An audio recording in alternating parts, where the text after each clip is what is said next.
Всем привет! Для того, чтобы сделать копию рисунка в черно-белом отображении, мы заходим во вкладку Window, Arrange, New Window, и таким образом продублируется окно с нашим рисунком. Располагаем это окно так, чтобы не загораживать основной рисунок.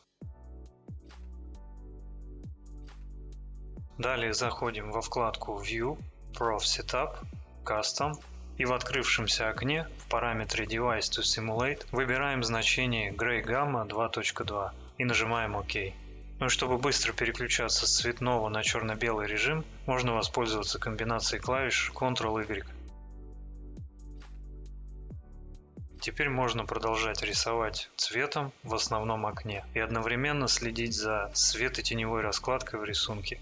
Если этот прием был вам полезен, то не забывайте поставить палец вверх и подписаться на канал. Если остались вопросы, то задавайте их в комментариях. Буду рад ответить. На этом все. Всем добра, бобра и второго бобра для первого бобра. Пока.